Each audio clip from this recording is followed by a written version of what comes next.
What's up, everyone? Zero here. So I got a treat for you guys today. Another episode of the podcast. If there are any questions that you think I could ask better, or just maybe some questions that you want to see asked that would help you out, please leave them in the comments. It will help me make this better for you guys. Also, if there are any other creators that you guys want to hear from, also leave them in the comments. You guys might notice that the episode number jumped from 1 to 3. And there's a reason for that. I recorded another podcast with another creator and the audio levels were kind of messed up. So I'm working on fixing that. So I should have episode 2 out for you guys this weekend. And with that being said, let's get into the episode.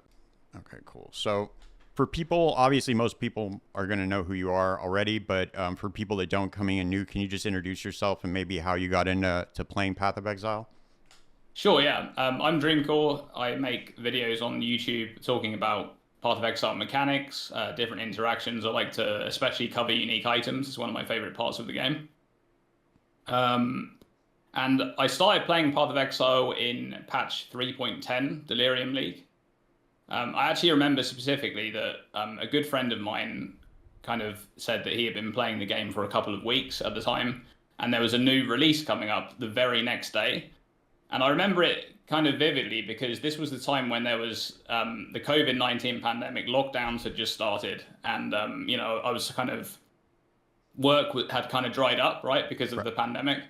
So I had a lot of free time. And usually for me, I don't just jump into a game randomly. I won't just try a game. I have to kind of do a bit of research into it, see if I'm going to like it. But I just thought, you know what, I'm just going to try it. I've never played an ARPG before. Path of Exile is my first ever ARPG, my only ARPG. I've never played any other game since other than POE 2. Oh, wow. And something just clicked with it. Like, it's just the game for me, right? It's just, I don't really know exactly what it is. I can't really explain exactly what it is, but it's just the perfect game for me. And I've played it ever since. I love it. That's awesome. That's crazy. It's your first one. I mean, I've been playing... Yep. I'm probably a little bit older than you, but back in the day when it was all dial up, I used to play a text-based RPG online. When we used to have dial-up modems, we had things called bulletin board systems, and we would dial up, and it was just all text. Like you would use the 10 key to move your character around the map, and because you had like macros set up with the directional on it, it was pretty funny. But I played that game for years, and then once Diablo 1 came out, I was like, it would just open up a whole new world for me. So I've been playing for a while, but I didn't get into Path of Exile like we were talking about before till more recently than most people. But so your channel is more geared towards like finding tech. So I really wanted to ask you, and more for like players who want to start putting together builds and stuff like that. What's your methodology when it comes to finding those interactions? Like, are you looking at POB? Are you looking at POEDB or like another resource? What is it exactly that you're looking for when you're finding those interactions on unique items, skills, whatever it is? So I think first of all, it starts with like finding an interesting modifier on perhaps it's a unique item, perhaps it's something else. Maybe it's like, for example, we had the new Trathus modifiers that came into the game this patch. It's finding a new modifier, not necessarily new as in like it doesn't exist in the game, but it might just be like, here's another source of it, which now, because there's a new source of this thing, now you can get more of this thing. And because you can do that, now something new is possible, like something is born out of that, right? So for example, in this patch, we had the Bound by Destiny unique jewel that came into the game, and that has a modifier on it that rolls up to 10% elemental damage taken as chaos, which enables a new form of taking 100% of elemental damage as other damage types, right? You can use the Flawed Refuge, which is a shield that makes you take 40% of elemental hit damage as chaos, and then you can use Divine Flesh Keystone along with that jewel, and then you have 100% of elemental hit damage taken as chaos and fizz, right? Mm-hmm. So that it's kind of acknowledging that these new mechanics come into the game, and then like thinking about what they could do in the grand scheme of things, right? But it could also be the case that there's just a completely new mechanic and nobody knows how it works. I remember back when Dissolution of the Flesh was added to the game. That's a unique draw that drops from the Searing Exarch. That was a completely new mechanic. Nobody had ever heard of that before, right? The damage that you take that would make you lose life is reserved instead, right? That duel has some really interesting mechanics, right? Mechanics that we couldn't have possibly known before testing. For example, you can reserve your life with that duel. You can use skills like you can reserve, let's say you reserve Determination against your life or 50% reservation, right? You would think that that means that you have 50% less effective hit pool. But it doesn't, because what happens is when you get to full reservation, Determination will automatically unreserve. Right. Because that's how the duel works, right? It unreserves so that you can then continue to reserve that remaining 50%. We couldn't possibly know that, so that was a case of testing those mechanics. So yeah, it's usually just, here's a new modifier, or here's an extra piece of the puzzle, and then from there it's just lots of testing. I mean, I just do tons and tons of testing with this kind of stuff. So when you're searching for those things, are you using like, obviously you get the patch notes, you see like a new unique, but for the existing ones that are there, are you mainly using like POB? Or do you like just search for like keywords that you're looking for? Like obviously if you're looking for physical taken as, you would look at something like lightning coil, right? In the, in POB, are you just typing in physical taken as, or like when you're trying to search for things, or how can players approach that?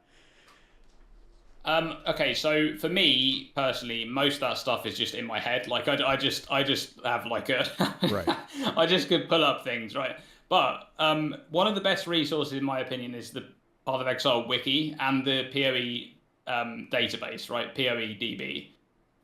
Path of Building is really good for those things, and there's some really good useful cases for Path of Building. But for actually finding modifiers, I think the wiki has an extensive list. Is people who like keep control of the wiki and keep adding things to it do a really good job, like of maintaining the stuff on there. And of course, the database is there as well, which is obviously just data mined information. So a lot of that stuff is just accurate all the time. It's just constantly updated whenever a new patch comes out. Some of the stuff on POEDB you need to be a little bit careful of. Because not all of it is 100% accurate, like in terms of things like monster damage and stuff like that. We actually there's a really interesting video. I think it was by a creator called Jeff, makes really good videos. Mm-hmm. Yeah, He made a video not too long ago about how minion stats in POEDB and Path of Building are just completely inaccurate, right? And the reason for that is because the Path of Building, I believe Path of Building stats were just taken straight from POEDB and just like put in there, and then you could obviously modify them with your own stats and things like that.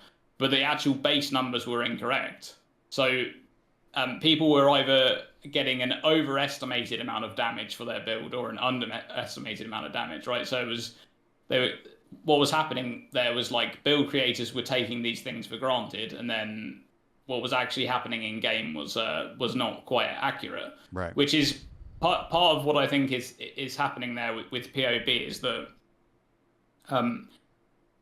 you can see the numbers, and the numbers they're important. Like don't get it twisted at all. They are important, and POB is very good for finding like a best case scenario and a worst case scenario of different things. But you got to play the game to actually feel how something is, right? Like you can look at a build, it looks incredible, you get into the game and you hate it. Right.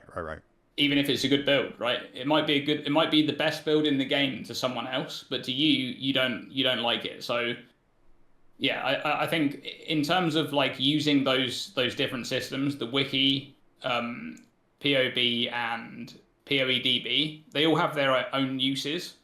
And for modifiers specifically, I'd say the wiki is probably the ideal place. You just go on there, you search for key terms, right? So like damage taken as, right? Let's say that you think that damage taken as is going to work perfectly for your build. You can search damage taken as. It will give you an extensive list of each damage, like, you know, taken and shifted as another type. And you'll be able to find all of that on there. Sometimes it might, if it's completely new to the game, it might not have been updated just yet, right? Because all that stuff is done by by the people who maintain that website. Whereas the POE DB is just data mined. So that's literally like, it might be the day of the patch you can actually get on there and read all of these new things. Yeah, because they're extracting that straight from the game. So it just depends on how updated the game is, right? Yeah. But yeah, I like to use those resources. Cool. So like when you're, just generally speaking, like when you're making a build, what defensive layers do you make sure that you have? Like when, let's say a person's trying to jump in, they're trying to create a build. They have some experience, but not much creating builds. What would you say are like the key points to hit for defensive layers? Okay, so for defense, how I like to think about defenses when I'm thinking about getting into a build is the very first thing is damage types. So in Path of Exile, we have 5 damage types. We have elemental damage, right? Fire, cold, lightning. We have chaos, and then we have physical. The reason why I like to think about damage types is because 95% of the game or more is mapping, right? And when it comes to mapping, you can't influence what types of damage you're going to encounter. Right. In bosses and things like that, it's a lot more specialized. You kind of know what you're dealing with. In maps, which is most of the game, you don't know what you're going to encounter. And there's a lot of reasons for that, right? You have different map tile sets, which will often contain monsters of that particular tile set, but then you also have random monsters, and you can't influence those random monsters, right?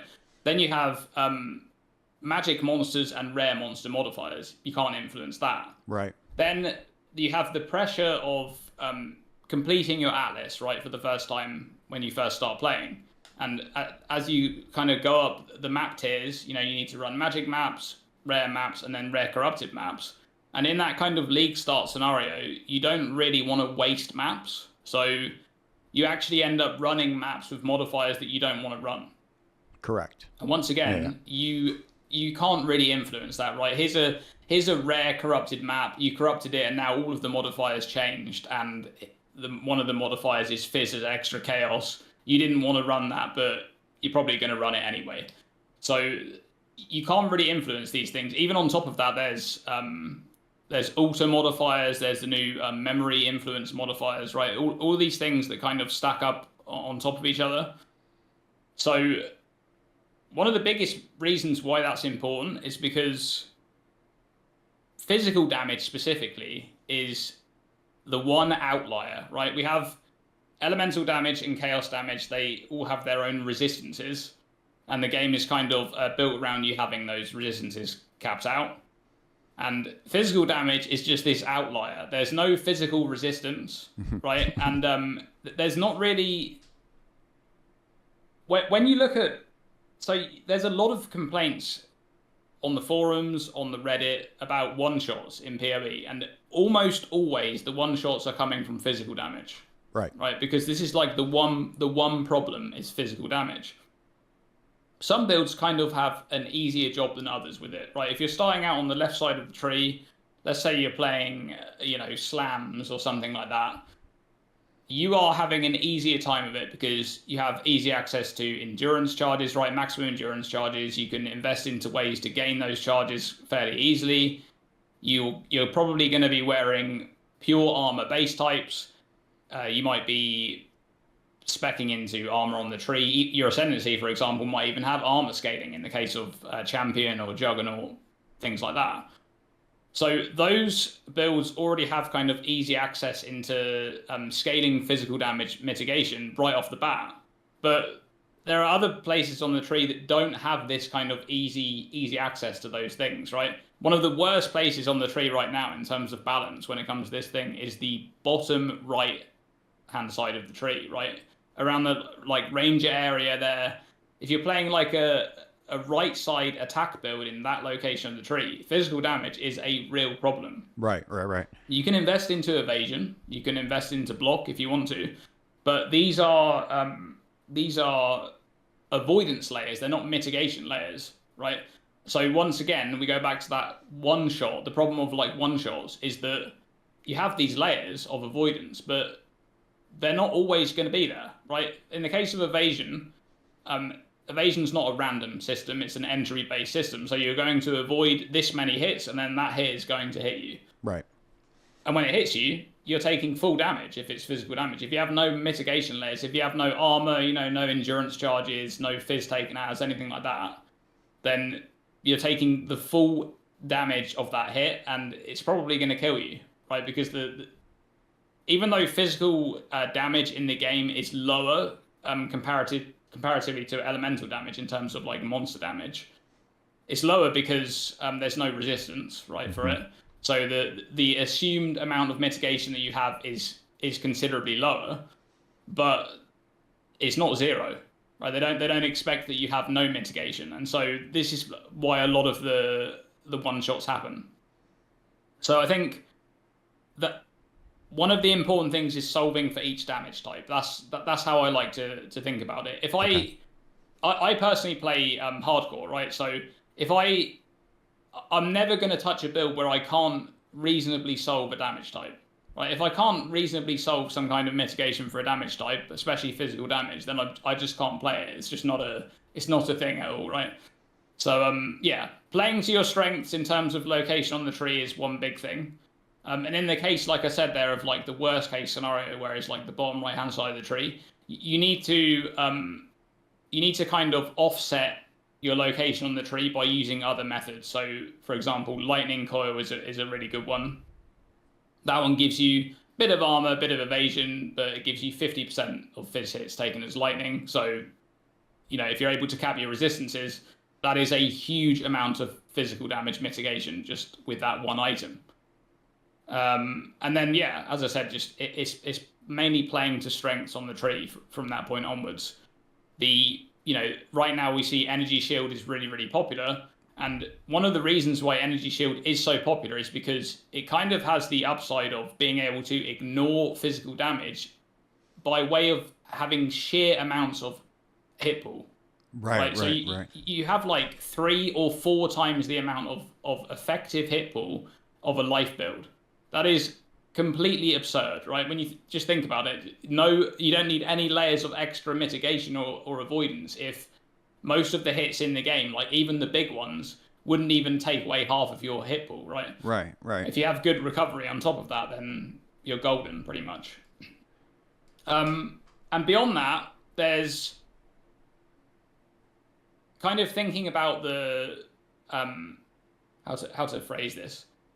Thinking about like how good particular layers are. So, you know, for example, fortification is a mitigation layer that makes you take less damage from hits. That's all hits. It doesn't matter whether it's fire damage or physical damage, whatever. It's all hits. It's 20% less damage taken. So that is a very strong defensive layer, right? If you compare it to gaining 2% fire resistance, which only affects fire damage. So kind of understanding how powerful different things are. Like Flesh and Stone is just insane, for example, right? That is just crazy strong.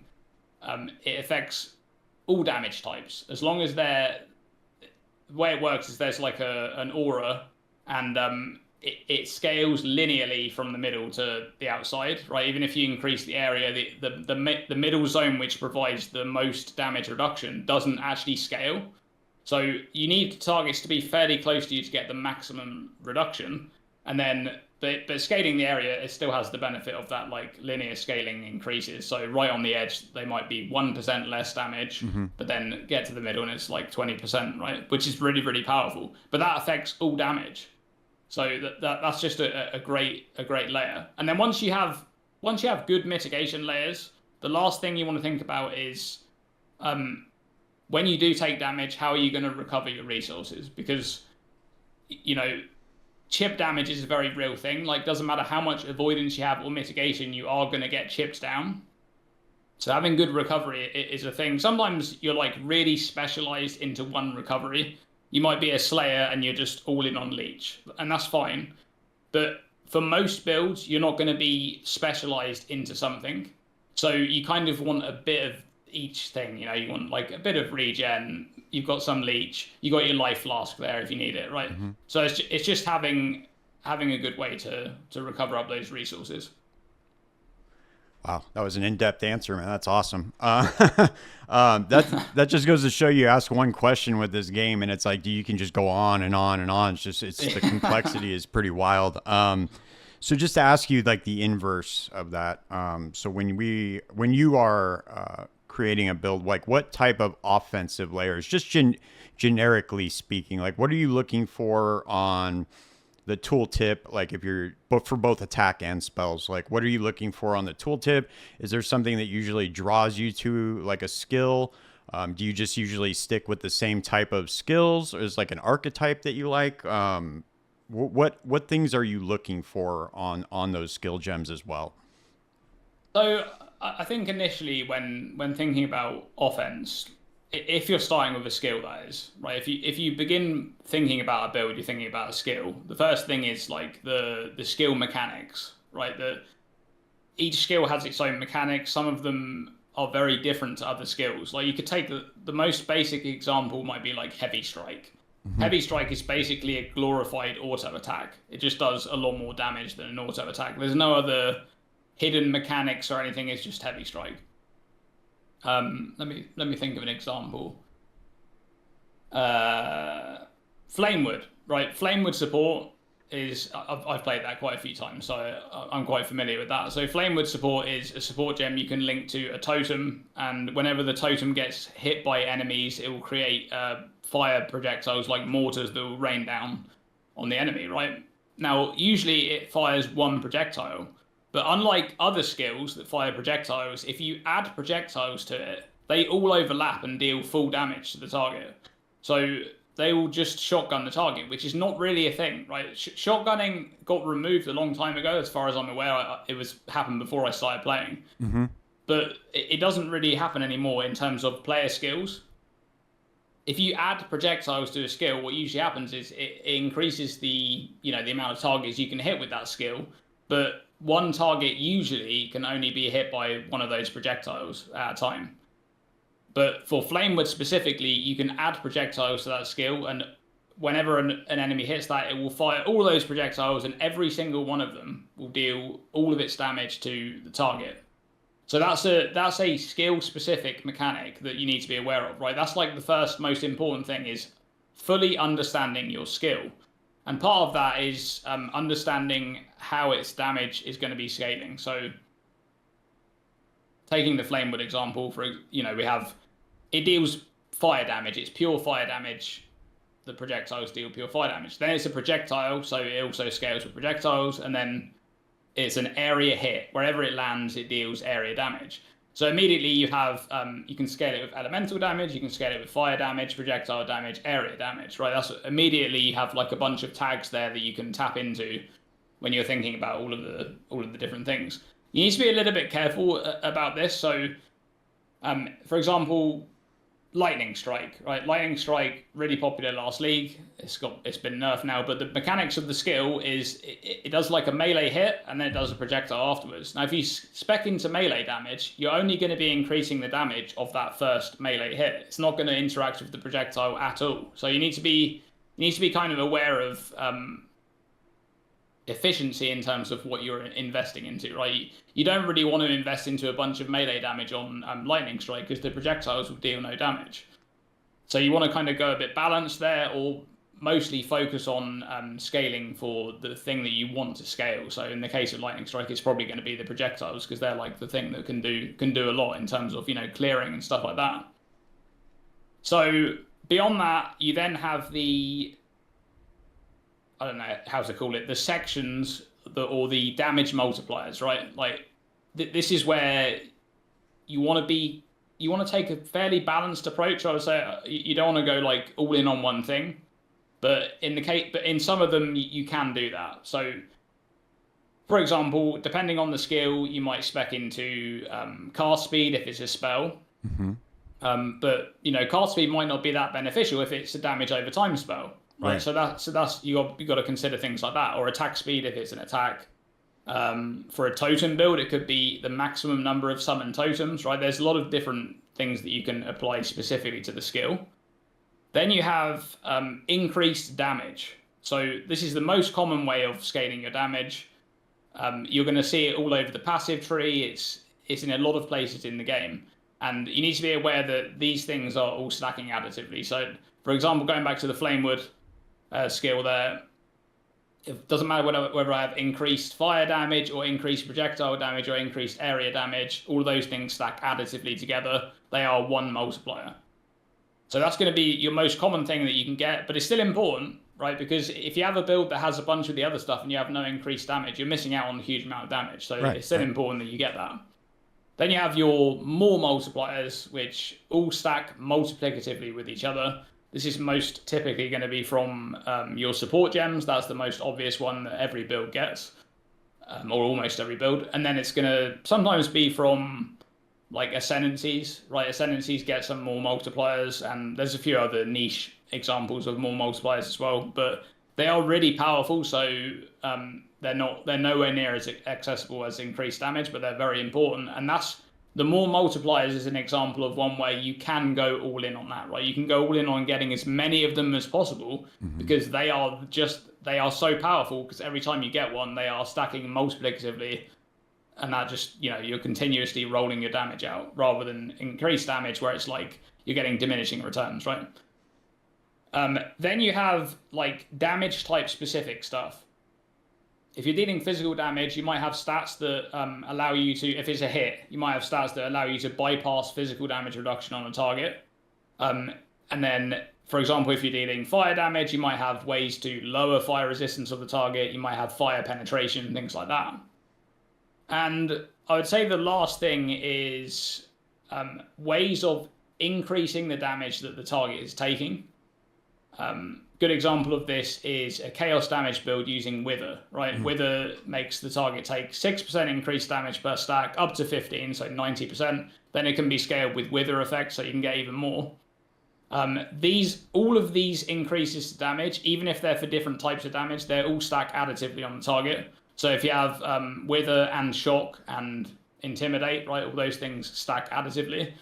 So for some builds, those modifiers are going to be more powerful than compared to other builds, right? If you're playing a chaos damage build, you're already going to be using Wither, which means at max Wither stacks, you probably don't really need to think about investing into more increased damage taken on the target, because it's stacking with diminishing returns, right? The more you invest into it's not giving you as much as it could be for other builds. So in a lot of cases, it's like taking a look at getting a balanced approach of all of the things, and that's kind of how you're able to get a lot of damage.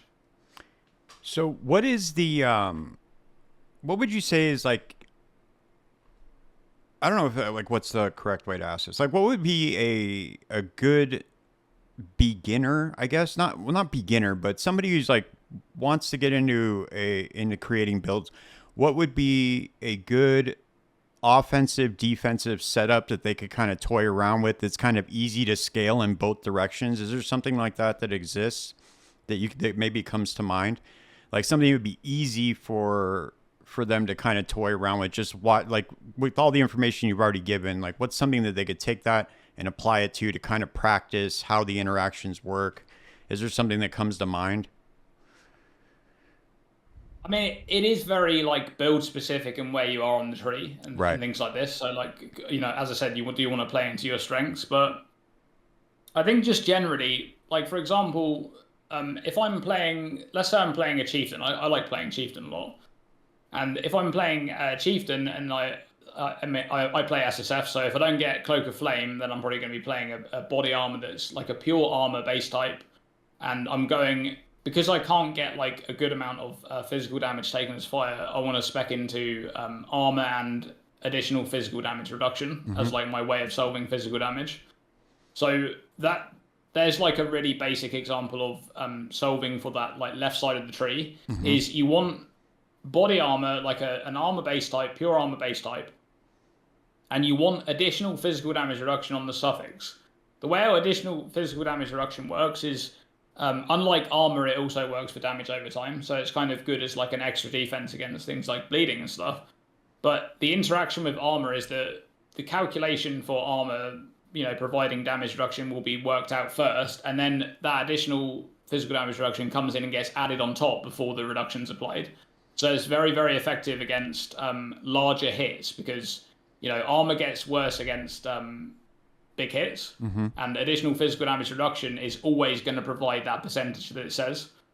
So for that like left side setup, you're going to want to be almost always you're going to want to have that like an armor base with additional physical damage reduction. And in the case of a build where you're not using a two-hander, you're going to also want a shield that also provides additional physical damage reduction on the suffix, because those things are going to really boost up your mitigation for physical damage. And then obviously on the left side, you have maximum resistance scaling for your elemental damage. There's tons of that on the left side of the tree.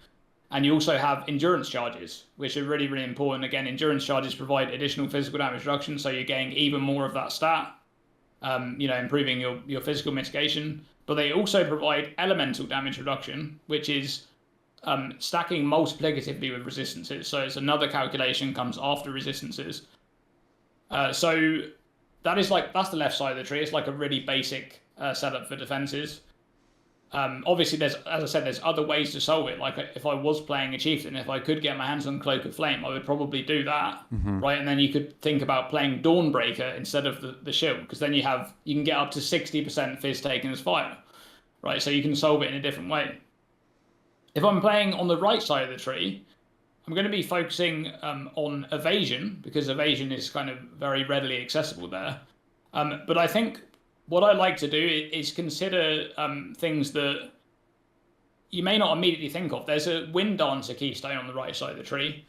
And what it does is it makes you take less damage from an attack hit specifically that comes through your evasion. And then after that, you have like a moment, like a period of weakness. But if you have enough evasion going on, then it's actually quite strong against protecting you against those hits that come in. That is a way that you can solve, not fully, but you can partially solve problems early on, as a basic template that you spec into evasion, and you have Wind Dancer if you have enough evasion, and then you also have spell suppression, which is very readily accessible. So you can see the kind of difference between the two sides there. On the left side, the tools that are available to you are very much focused on damage types, right? You don't have anything going on there for chaos, so obviously you're going to have to think about getting chaos res on your gear. But you have the maximum elemental resistances, you have the armor and the additional physical damage reduction. But on the right side, it's much more, it's more specific to the type of hit or the type of damage that it is, so spell or attack, right? Instead of being damage type specific. So for spells, you have spell suppression, and for attacks, you have evasion. So it's a bit of a different way of thinking about it, but again, you do need to play to your strengths where you are on the tree. There's the more experienced you get, the more you can kind of bypass that by doing other things. People like to do some crazy things, right? But I would say as like a basic template, that's kind of what you want to do. So how does spell suppression work, just for people who don't know? So spell suppression is a modifier that stacks up to 100% chance, and as a baseline, it's 50% less spell damage taken from hits, and it also works on any ailments that are applied by those spell hits. Okay. So it'll make you take 50% less hit damage from the spell, and if an ignite came from that, it'll make you take 50% less ignite as well from that. And how important is like curse mitigation, would you say, in a build? Like as far as like a defensive layer, because there's always obviously like you have the flask modifiers, 60% less effective curse on you during effect, things like that. Like how important is that step when you're solving? Just to go back to defenses for a second. So I would say that it is going to be important, especially towards late maps, that you have those things worked out, because so in early maps, what you're going to find is, when you first get to maps, you might find that your elemental resistances are not all there, right? You might have some of them are basically just about capped. You might have some a little bit under capped, some a little bit over capped. What you want to get to is a place where you are quite decently overcapped on resistances. The reason why you want to overcap so much is because of curses, exposure, that kind of stuff that comes in and lowers your resistances. However, because the damage is a bit lower in early maps, you can sometimes get away with it right early on. But when you get to red maps, you're going to start to have some problems because, as I said, those monster modifiers and map modifiers are starting to really build up.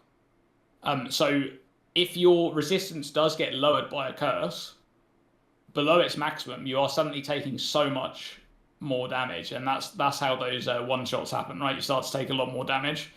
So I would say that the flask modifier that you brought up is really important, right? Because it's something that every build can get.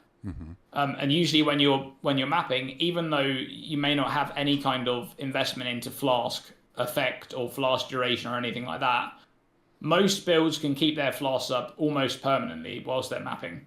So that is a really important thing to have, especially early on if you don't have that like full overcap of resistances.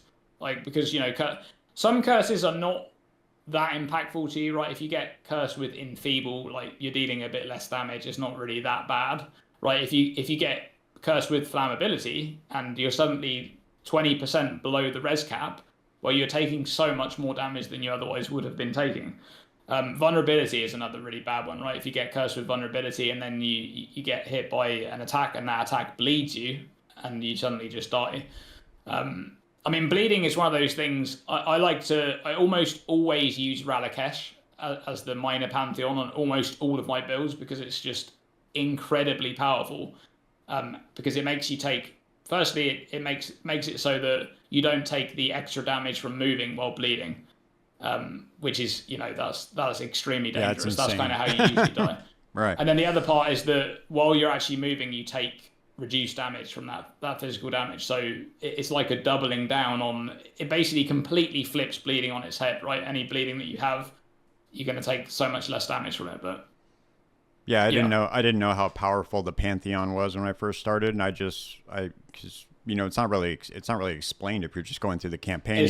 You don't really know what it even is. And then I was like, I would see it on a POE Ninja, and I was like, what is that? I had no idea. I had no idea how to, you had to go get the Divine Vessel, put it in the map device. There's just nothing that explains that. So I had no idea, like, because if you're running a build that has no ailment immunity, especially in the very beginning, like that, the Brine King one is key for not getting frozen and just getting killed or like stun defense. So what's the what build are you running right now? Right now I'm playing a Facebreaker Eternal Apple Chieftain, and this has actually been a really fun build to put together because I made a build with Eternal Apple back in, I want to say it was Ritual League. It might have been Ultimatum League. But back then, Warcries were really powerful. They were potentially more powerful than they are right now, which is kind of crazy, right? Seismic Cry at the time had a modifier which made it so you deal more damage with each subsequent exerted attack. And the last attack would deal 150% more damage, right? More? It was not absolutely increased? 150% more. Oh, wow. It was absolutely absurd, especially for like Bleed Earthquake, right? Because what you would do is you would cancel cast all of your first attacks until you got up to the last one. Then you would go off with it, right? And you deal crazy bleed. And so I remember making an Eternal Apple build. It's an item that I really, really like. You know, there's a lot of interesting, unique items in Path of Exile. And Eternal Apple is a shield which it makes it so that when you lose endurance charges, it triggers a socketed Warcry. And so you can kind of automate your Warcries, right? And this was before Auto Exertion came into the game. However, now that Auto Exertion is in the game, there is no way other than Eternal Apple to trigger your Warcries and also still get the buffs, right? Because Auto Exertion triggers the Warcry, you get the exerts, but you don't get the Warcry buff. And Chieftain specifically is extremely strong in terms of using Warcries and getting the buffs. But usually you want to self-cast the Warcries because otherwise you won't get the buff, right? So for Chieftain, most Warcry builds are what people like to refer to as Warcry piano, right? Where you just have to, you're basically clicking like 5 Warcries, right? Along with your attack and your movement skill and whatever else. Like it's just ridiculous. Okay. Yeah, I made an Ignite Elementalist that used that with the Warcries. With the slams, it was like a slam Ignite build. It was pretty fun actually, but you have to constantly keep your Warcries up. But Yeah, that I'm really not a fan of the whole Warcry piano playstyle, and so the Eternal Apple really appeals to me in that way that you can still get the buffs. Right. However, the Eternal Apple is a bit of a weird one for hardcore specifically because this shield it's a shield, right? It's an intelligence shield, so it doesn't give you any armor or evasion, but it also stops you from blocking, removes all of your block, right? You can't block at all, and on top of that, whenever you would reach maximum endurance charges, it removes all of them, right? And being on the left side of the tree, like you want to invest into endurance charges is one of the strongest defensive mechanics on the left side of the tree. You want that. So solving this item for hardcore has been really fun actually. So yeah, that's the build I'm playing at the moment, and the reason why it kind of opened up as an option is because in this patch Facebreaker got buffed. It got buffed by, I want to say, 25%. On the item itself, and then rune graphs were added, and there's an item called Rune Graph of the Bound, which makes glove modifiers be increased in magnitude by 20%. So you have potentially 1,000% more unarmed damage from Facebreaker, then another 20% on top. So the item from last patch was buffed by 50% if you get all of the scaling, or somewhere around there. I think it's about 50%. That alone would be enough to make Facebreaker an okay build, right? It would deal okay damage. But the main kind of key point of why Facebreaker is so good in this patch is because of mercenaries. There's a mercenary that has Rallying Cry, and Rallying Cry gives you attack damage based on the main hand weapon. So you can basically get flat damage from the mercenary, which is the equivalent of like 8 or 10 tier 1 fizz damage rolls on like amulets and rings, right? It's completely ridiculous. Absolutely ridiculous. This is like a one-time thing. If mercenaries don't come back in the future, this is like the one time you want to play a Facebreaker build. There won't be another thing like this, right?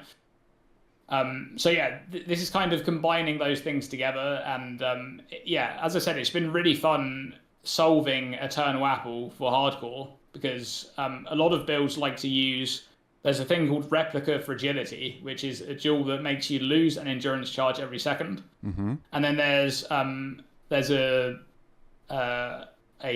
cluster jewel notable on the small armor clusters, which is called Enduring Composure. That makes you gain an endurance charge every second if you've been hit recently. So you gain a charge, instantly lose it. Gain a charge, instantly lose it. That continuously procs the war cries, right? Right. Over and over again. But I need at least some endurance charge. I'm playing hardcore, right? So how I'm doing that is I'm speccing into 2 minimum endurance charges. So I only need to gain 1 endurance charge to hit my maximum, and then I instantly lose that charge, right? So I have at least 2 charges, and then on top of that, I'm speccing into a lot of armor, right? I have a ton of armor. Part of that is coming from Seismic Cry, which is a big, more armor scaling. I also have Determination there, so yeah, it's like it's been fun to try and solve an item which usually I just wouldn't be able to use in hardcore. You know, it's funny. I run Heist. Heist is my 100% favorite mechanic in the game, hands down. Like I usually don't run anything other than Heist. Like from the like Act 7, 8 on. You know, as soon as you can get to the Rogue Harbor, I forget exactly where it's at. I think it's Act 7. But as soon as you get in there, like I never really leave unless I go to maps and I'll finish my Atlas or whatever. But I go back, and I was always wondering about those replica jewels, because I was like, why would someone want to lose a frenzy charge or a power? I'm like, this item doesn't make any sense. So I would like take it, and I checked the price of it, and I'm like, okay, it's not really worth anything. I'm like, what's the point of this? But that's funny that you brought that up, because that was something that like it really confused me at first. I was like, why would you want to do that? And that just goes to show you like how niche some of these things can be in Path of Exile. It's like that one build that item enables. It's you, because you think like you have an item in the game, and it's you would think like, oh, maybe there's like some general use cases for this, but there's some very, very, very specific use cases for some of these items. So yeah, just going back to like the skill gems, right? Just to kind of break this down for people, how does, because you notice you have on the attack skills specifically, you have effectiveness of added damage. How does that work on that tooltip? Like what is that explaining to the player? So on attack skills you have damage effectiveness, right? And that's basically your weapon damage is being multiplied by that number. Essentially, that's basically what it means, right? So you might see, some skills have ridiculous damage. I think Vigilant Strike has like 700 and something percent effective damage, right? So that is the multiplier. So you're getting 700% of your weapon damage as the base damage of that attack. And you might kind of look at those skills and compare them and be like, well, this one just deals way more damage, so I'm going to go with that. But a lot of the times, it's not really that simple, right? Because it kind of goes back to that skill mechanics thing. So knowing how many times something hits is really, really important. Like Volcanic Fissure of Snaking is really popular at the moment. Right. Yeah. I think that deals like 360% effective damage, right? Which is like half of what Vigilant Strike does. So why wouldn't you use Vigilant Strike? Right? Well, Volcanic Fissure of Snaking, first of all, is a slam, so it hits in a bigger area. But more importantly than that is that it can hit, like if you target it properly and you're at the right distance, you can hit a target 3 times with it. So you can immediately see that like that number is being multiplied again. And then you also have the attack speed scaling on a skill. I think many of the skills, I think they actually improved this more recently, but many of the skills have negative attack speed scaling. So they'll be like... It's less than 100%. You'll have like 70% effective attack speed scaling, right? So you need to also multiply that. So you've got your effective damage, which is a very important stat. Then you have the skill mechanics, how many times can it hit? And then you have the attack speed, right? And obviously... some of those things, not all of those things will matter depending on the build you're playing, right? If you're playing an Ignite build, an Ignite Slam build, the attack speed might not be as important to you, and the number of hits is not important to you. All that matters to you is how big the hit is. Right. Right. So you want one big hit, and obviously the attack speed probably is a little bit important in terms of you don't want to be standing there for like 2 seconds, right? But yeah, there's. It's depending on what build you're trying to craft is like how those stats are relevant. And then for spells, it's on there you've got the base damage of a spell, then you have the damage effectiveness is specific for added damage on that. So any added damage, any flat damage you get from anywhere, whether it comes from support gems or something like Archmage or like any kind of flat added damage is going to be scaled by that number and then added directly to the base damage before all of the other calculations go through. And usually with spells, like in some cases, the effectiveness of added damage is going to be important. Like we just discussed there, it's going to be very important for things like an ailment build, like an ignite build or something, because you're concerned about that one big hit. Right. But usually how the effectiveness on a spell isn't random. It's been scaled based on the mechanics of that skill, like how much base damage it deals, how many times it hits, like the speed of it and stuff like that. Like it's kind of all, you can compare skills across the board and they're all very similar in terms of like how much damage they're going to deal and how many times they hit and stuff. Like the really slow hitting skills, they have this huge flat damage, right? And this massive effectiveness of added damage number. Right. And that means that they're great for things like Ignite. But when you compare them to the skills that might seem like they do small damage, but that they actually don't, it's just that they've been balanced relatively to how exactly they function. Right. So it can kind of be a little bit misleading, especially if you don't really know. Exactly. You can look at that and be like, oh man, this skill sucks. But if you scale it properly, then, it could be killer. So just to switch gears real quick, as far as Path of Exile 1 goes, I know you played POE 2, and I've seen some of your podcasts as far as just discussing it with like Try, and I think you were on there with Sir Gog at one point in time, and Lolcahol, right? You guys did that podcast. What would you say just for the people that do play POE 2? Because I know right now there's kind of like this weird division in the community, which I'm hoping they eventually solve. Kind of weird, but you'll see people like jump in the comments and they'll be like, because if you say any disparaging word, they think you're like attacking the game. Really, it's just giving like constructive criticism, so don't be afraid to do that. But as far as like build differences go in POE 2, what would you say is, I'm trying to think of the best way to ask this in a general sense. What would you say is like the main difference in between defensive and offensive layers and in between PoE 1 and PoE 2? So, Just as far as like I mean, build creation goes. yeah, there's a few things missing from PoE 2 at the moment. The balance isn't really there at the moment, so it's a case of like there's going to be some things that are really strong and completely overpowered. PoE 1 does have some imbalances as well, like we're seeing it with energy shield at the moment, but PoE 2 has a bit more of that going on, right? Mm-hmm. Like at the moment there isn't really very good defensive layering going on in PoE 2. You just kind of have your basic, you got evasion if you're on the right side of the tree, and almost every build in that kind of location of the tree, like if you're top and right side, you just go evasion energy shield, right? Even some of the builds, like some of the Titan builds, path all the way up to the top of the tree and just invest into evasion and energy shield, or just energy shield on its own, because you can't just go armor and life on those builds. The only one that can really do that is the blacksmith, right? The Smith, or whatever it's called. Yeah. Like that one can afford to go like pure life, because even though it doesn't have, it kind of reminds me a little bit of Juggernaut in PoE 1, or how Juggernaut was in more recent memory when it had the armor applying to elemental damage from hits before it was changed. Because Juggernaut could basically, you could see Juggernaut builds with like 3,000 life, and you'd be thinking like, what's going on there? But it's like the tankiest build you've ever seen, right? Right. So so the Smith of Katava has access to a bunch of defensive layering on the Ascendancy.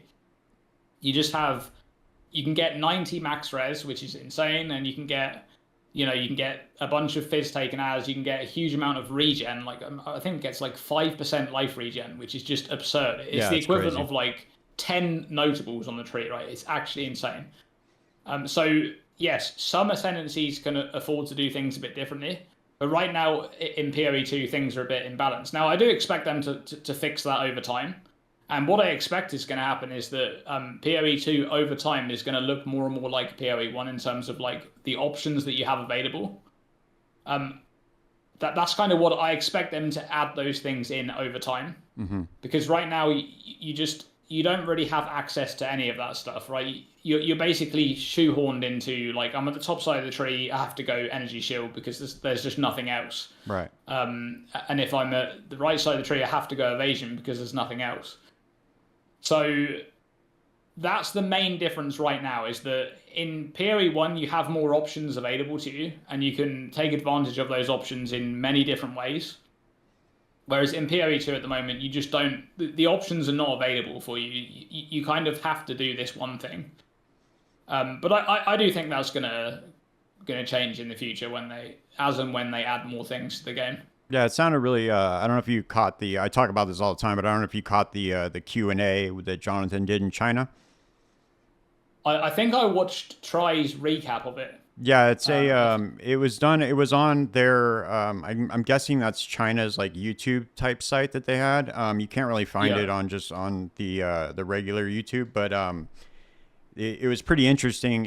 I was really fascinated by it because it sounds like they're really good at this though. I mean, they're very, as far as I understand, they're very good at taking in feedback and applying that to the game. It sounded like they were solving for a lot of the things that people are complaining about. So I don't really understand the thing with armor in PoE 2, because they were saying that, like, why can't they fix armor in PoE 2? Why are they? Because have you noticed that, like, when they talk about it, they're that's a good question. Yeah, I mean, armor is a weird one, because so what's happened with armor, as far as we're aware, what we think has happened is back when they started making PoE 2, they used the formula that existed in PoE 1 at the time, right, and just translated it straight across, right? Because initially PoE 2 was just going to be an extension onto PoE 1, right? So there wouldn't be no problems with them doing that. So I think what they've done is they've used that formula, and it works in the campaign, right? In the campaign, armor is actually very good. right. You really notice it as well. Yeah. Then, as soon as you get to endgame, it's really bad because the damage kind of spikes, and that is actually the problem. Isn't just armor; it's also that the scaling of end game monsters is a little bit out of whack at the moment. It's just not right.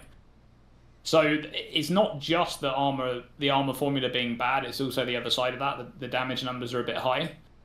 So we think that's what happened, is that they used the armor formula from a long time ago, and then obviously in PoE 1, the armor formula got updated twice. The most recent change was in patch 3.16. They updated it, and that's when the auras became very popular. You know, for a while there, we had every character using Determination, and a lot of characters using Determination and Grace together. So the updates that they learned from things in PoE 1. This is actually one of my biggest problems with PoE. Sorry to go on a tangent, but this is actually one of my biggest problems with PoE 2 is that they have learned so much in PoE 1, and they're just relearning the stuff in PoE 2 instead of like applying what they've learned. It feels like there's a complete disconnection there between what's going on. Like, I mean, I know for a fact that Jonathan isn't very synced up with what's going on in PoE 1. Like, there's a famous interview from ExileCon, the most recent ExileCon, where he had an interview with Crip, and Crip asked about some flask changes that had happened in PoE 1 2 years prior to that interview, and Jonathan didn't even know about it, right? So wow. he is that out of sync with PoE 1 that he. Right. And so the problem with that is that they are retreading the steps that they've already done in PoE 1. They've already made these changes in PoE 1. They've already learned from their mistakes in PoE 1. And then they are making the same mistakes again in PoE 2 instead of just applying their knowledge they already have, right, of the solutions that they already found for PoE 1. So that is actually one of my biggest complaints about PoE 2 so far, is that they're kind of making the same mistakes. But yeah, like the armor thing is a great example of that, right? They already know that armor was it felt very bad in PoE 1 before they made those changes, and then after they made those changes, they actually made armor usable to a degree where people in softcore that would usually just go all in on damage actually wanted to invest into armor because it made the game feel better. Right. So they actually got armor to a very good state. Like, they should have that knowledge and know to be able to apply that in PoE 2. So that's where armor needs to go, in my opinion, right? It needs to be where it is right now in PoE 1, where it actually feels good to invest in. That's kind of that's one of my favorite things about PoE 1 of late, like, and I say of late, within the last sort of 10 leagues or so, is that they've been constantly adding interesting defensive solutions to the game, right? Because before, defenses were they were all chance-based. You could invest into dodge, right? Dodge was the thing. Like, the acrobatics keystone used to be more than that. There used to be attack dodge and spell dodge in the game, and it was just like block. You know, you would just you either avoid a hit or you wouldn't, and that was like the only defensive mechanics in the game. You were either block or you were dodge. So these days there are so many ways to solve defenses, and that makes the game so much more well-rounded, because it's like, now I feel like I can make a well-rounded character, which doesn't just fall over immediately to damage, right? It's not a case of kill or be killed. It's a case of, okay, I might do a little bit less damage, but I can actually take a hit that comes in. So yeah, in the case of armor and other things in PoE 2, I think they need to do a bit of learning from their past experiences. Right. Do you think they're going to add like a determination aura, a grace aura, that kind of thing into PoE 2? I don't know, actually. Like, so that's another thing, right? Right now they have the scavenged plating for armor in PoE 2. Yeah. And then they have I can't remember what it's called, Wind Dancer. They have Wind Dancer and Ghost Dance for evasion and energy shield, right? Right. Now, there's just a clear imbalance there, complete imbalance, right? On one side, you have, for evasion, you have just passive, like every second you gain Wind Dancer, and it scales your evasion up. And then for Ghost Dance, you have the same thing, right? It scales up the Ghost Dance stacks. When you get hit, you recover energy shield. But for Scavenged Plating, you need to actively break armor of targets to actually get those stacks. Right. Right, so you have to... There's already the fact that armor is actually quite bad in terms of its formula. And evasion is good, right? The evasion is actually really good. But then you also have the imbalance of the skill that scales armor is... you have to actively interact with it, which means you have to put armor break in your build. You need to think about it, right, as you're doing it. Whereas evasion, you get all of this kind of quote unquote free scaling just by reserving the spirit, and it's just there all the time. You can rely on it.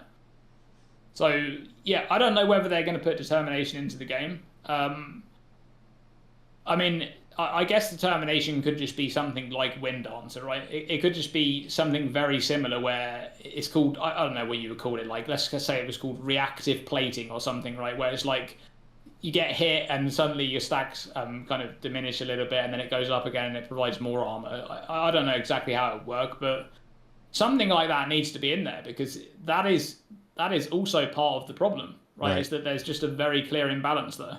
The other thing too is they took away flasks, and I think flasks add a ton of defensive layers in PoE 1, and that was a really interesting decision because the charms, as far as I can tell, I can never tell when they're even up. It's like what is this thing? It's funny because instead of adjusting the way they work, they just added something to the game to indicate when the charm was up. I think that was like a couple patches ago that they did that, but it was just weird. I'm really hoping that they work on that system or maybe just revert back to flasks. I doubt that's going to happen, but I like the flask system in PoE 1 because it allows you to... Go ahead. Yeah, the flask decision was an interesting one because back when PoE 2 was first kind of conceived and they had the initial kind of little showcases, right? They had characters with Quicksilver Flask, right? They were running around really fast. Also, when they initially described flasks in PoE 2, they said that they would be weaker, right? But the idea there was that they were going to essentially replace guard skills, right? This is another thing which is gone in PoE 2. There's no guard skills, and guard skills are a massive defensive capability in PoE 1, right? Whether it be a character that has like immortal cool just going off all the time whenever they take damage. Yeah. Maybe it's a character with massive armor scaling and they gain a huge amount of effective hit pool for hits when they proc their molten shell. There's no guard skills in PoE 2, and initially they wanted flasks to kind of fill that hole, right? But now flasks are gone, and they brought charms in, but charms don't really do that. They have a modifier on charms and on other things in the game, which is called guard. And it provides, it basically does what guard skills are doing in PoE 1, providing like a bit of health that takes damage from hits. But it doesn't really solve, like it doesn't provide enough of a solution to fix that problem, right? Well, you have to be inflicted with the ailment for the charm to even proc. Yeah, right. Exactly. So it's exactly. like it's not. There's no mitigation there. It's like you're already being inflicted with that thing. And in PoE 1, the flasks give you like a preemptive defensive aura or layer against whatever that thing is. And so it's strange that they did that. That was a weird way to go about doing it. I know they added. I didn't really play Dawn of the Hunt. I got through like Act 2 Cruel, and I just gave up. But as far as I can tell, they were starting to add stuff for charms. So I'm hoping that they do something with that in the future. Yeah, I think that the charm system can be good. Like I think that there's an avenue they can take where it can work, and I think it goes down the route of like making them more interesting in terms of what modifiers they can roll. Maybe making it so that you can somehow get the right modifiers on there. I don't know how they would do that, right? But you know how in PoE 1 we've got the way that we can, as soon as we get to maps, right, we can get our flask, take them to the bestiary, get like the right flask affixes on there for like whatever defense we need, bleed removal or freeze removal or whatever. That would be, and then it would be a case of like there also needs to be more charm options, like a charm that activates when you take a savage hit, right? So you take a savage hit, you lose 15% of your life. Okay, charm procs. Maybe that one has like a guard thing on it, and then you've actually got a very similar thing to cast when damage taken in PoE 1, right? Right. So that those sort of solutions can be there, I think, with charms. However, with that said, they still work on the flask charge system, which means that they're not a full solution because they still require you to actually regain those charges, which means that in a boss fight or something like that, once you've used them and they're out of charges, you can't then gain those charges unless the boss has ads that gives you flask charges, right? So it's not. It can. I think it can get to a position where it's, and that's basically my thoughts on all of PoE 2. By the way, is that I think that they have some really good ideas, and the ideas are just not there yet. Right. So it's a case of, I think they're going to have to keep working on it. I don't think it's going to be soon, by the way. Like, I think it's going to take years, like 2 or 3 years by the time the game is like really good. Mm-hmm. And to be clear, I think the game is good at the moment. Like, they have a good basis there, a good foundation. Yeah, it's great. Yeah. And I think they're going to be able to just keep refining it over time. But it's a slow process, right? And I think a lot of the times people just want immediate results, and it's like, a new patch comes out and it's like, well, armor's been a problem for the last 2 patches. Like, why isn't armor there, right? People get a bit frustrated with these kind of things. Yeah, it will be a while, but I think PoE 2 is going to get there eventually. I think it's going to be an incredible ARPG once it gets there. I think we're all going to be surprised in August when 0.30 drops. As far as I could tell from that Q&A that Jonathan did, from what I could gather from that, it sounds like they're really, really working on a lot of stuff. So I think we're going to be pleasantly surprised with that. The last question I'll ask you just about PoE 2, as far as like offensive stuff, what's the biggest difference that you see as far as like offensive layers in PoE 2? Just as far as from like a build creation standpoint. So I think one of the most underexplored things right now in PoE 2 is the weapon swap system. Mm-hmm. That is one of the most important differences between the 2 games, is utilizing the weapon swap system. Now, right now, most builds in PoE 2 don't utilize the weapon swap system at all. And I think that the reason for that is that, one, is that players are not quite experienced enough of it yet to kind of fully recognize how powerful it can be. But there's also the case where the systems are they're just not there, right? Like, you don't really have the fundamental pieces of the puzzle to actually make that setup really good. Like, there's some builds that can utilize it really well. For example, there's a totem build, right, which uses it makes like totems that create earth shatter spikes, and then you have a war cry that goes off and explodes the spikes. So you have war cry. Your war cry setup is on one weapon set. Mm-hmm. Then you switch to the other weapon set, which has gem level scaling for the totems. You plop the totems down, then you go back to the other set and you war cry, right? And the totems are creating so that's a really good use of the weapon swap system. I think the interesting thing there is, can the weapon swap system solve the problems posed by weapon, like skills being tied to weapons specifically, right? In PoE 1, you can use, like, here's an attack, you can use it with 5 different weapons, right? In PoE 2, it's, here's an attack, you can only use it with one type, right. One weapon type. Yeah. And back in, I'm not sure if you saw the interview with Try, before this league launched, Try did an interview with Jonathan, and in that interview, he asked my question about that exact thing. He asked him if there was ever a scenario where some skills would get like 2 or 3 different weapon types. Like, the example was Falling Thunder, right? That's used with the Corsair staff. Yeah, I remember. We also use that with Mace. Yeah. Right. And Jonathan basically said no, but he said that he thought that weapon swap should be solving that problem, right? You swap to a quarter staff and then you use the attack. But the support just isn't in place for that to ever be a thing, right? You invest into, let's say you're investing into on the tree, like you might be investing into 2-handed weapon stuff. That works with quarter staffs. But then you might find that you don't have, like, Falling Thunder's doing fizz converters, lightning, and then you might have some mace skills, which is just like pure fizz. You might have nodes on the tree which only work for maces, nodes on the tree which only work for quarterstaffs. That's where that weapon swapping system comes in. But that would be useful if it was the case that you could actually somehow reach the other side of the tree, right? Because the quarterstaff stuff is all the way up there in the right-hand side of the tree. Yeah, all the mace stuff is at the bottom left. It doesn't really, like, weapon swapping doesn't really solve it, right? It's just not. Also, on top of that, you need to have a really good staff and a really good mace, But the whole idea in PoE 1 that you can use skills with any weapon is just like, here I've got a couple of skills, I can use it with this weapon. I don't need to craft 2 ridiculously good weapons. I only need the one. Right.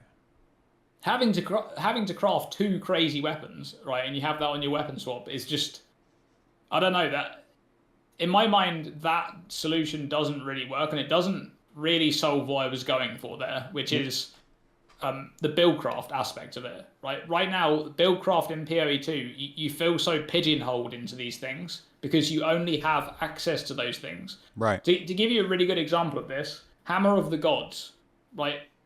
Just any mace skill is going to use Hammer of the Gods.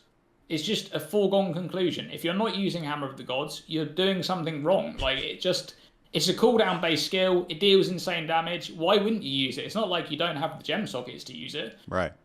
And so this is kind of what happens. It ends up that builds may be using a different main skill, as in like this is usually the thing that they're clearing with, but all of their kind of supporting links and things are going to be very, very similar, depending on their weapon type, because they only have access to those things. So those builds are going to end up looking very similar. So I'm not convinced that the weapon swap system is going to solve that. What if they detach the weapon swap passives from the actual from your line of passives, right? So like, for instance, let me give you an example. You want to use a quarterstaff, but you're on the other side of the tree. What if they allowed you to allocate those weapon swap passives on the other side of the tree? Like starting from a different class or something. Yeah, like just, or not even a starting point. Just let them float wherever you want to put them. I mean, that would be crazy. It'd probably be, the trouble with that is that they're trying to balance the tree, right? I mean, this is the other thing, right? The tree right now in PoE 2, it doesn't really feel that exciting, because I think you kind of path around and the good nodes are very obvious, and you just path to them and you take them, right? Like right. On a mace build, you're just going to take the same nodes because you have to. And part of that is a balancing thing, right? If it was the case that you could use your weapon swap passives to only get the best nodes on the other side of the tree, that might be a balancing problem. I mean, I don't know. Like, I don't really know how that system would work, but in my mind, I think it might be a balancing problem. Interesting. It's hard to say.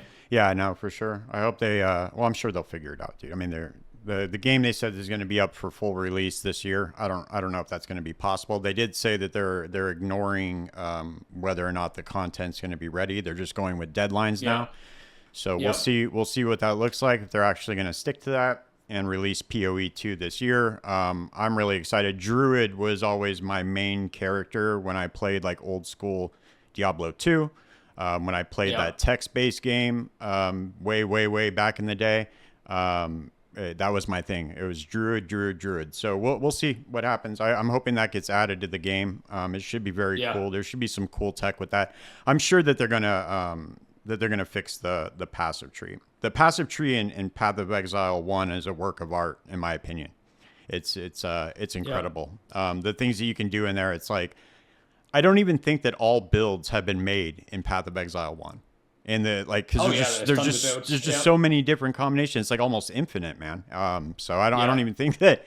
I think that you could still come out with a build that nobody's done before, which is pretty impressive for a game that's over 10 years old. So yeah, I mean, I'm excited for the future of both games, to be honest, especially after the most recent announcement where they're kind of, like you said, they're going back to deadlines. If they can, and also I think a lot of people have kind of like signed off on PoE 1 growing again. I do think that it may not gain as many new players, but I think that a lot of the players that, there was an 11-month break, right, between patches, which is, for a lot of people, that kind of broke the cycle. But I think if they realize that patches are now getting back to that cycle again, and it is every 4 months, I think a lot of those players that played before will come back. So, just overall, I'm excited for both games, right? I'm excited for PoE 1 because I think the game is in the best place it's ever been. The Atlas tree is wonderful. The end game is incredible. There's so much to look forward to every patch because the core game is so good, right? We might have the new Pinnacles might be getting Uber versions next patch or in a future patch. There's just tons of stuff to look forward to. And in PoE 2, I kind of feel like that is there even more so, because it's like it's a world of the unexplored, right? We just have a bunch of stuff that we kind of know they want to work on, and we know that that game is going to be good eventually. It's going to get there, right? We know the studio that's working on it is very competent. They're extremely good. They've made PoE 1 as good as it is. So yeah, I'm excited for the future of both games. Yeah, so am I. All right, brother. Well, hey, I really appreciate you taking the time to sit down and talk with me. Just so let people know where they can find you, when you're streaming, all that. Yeah, Dreamcore on YouTube. I don't stream at the moment, but I may do in the future. Yeah, just mechanics and stuff. If you're interested in dropping by, check me out on YouTube. Cool. Awesome, man. I appreciate you. Thank you guys for watching another episode. If you guys found that useful or helpful at all, please consider leaving a like and subscribe to the channel. Also, don't forget about Dreamcore. Please leave a like and subscribe to his channel as well. I will see you guys in the next one. Peace.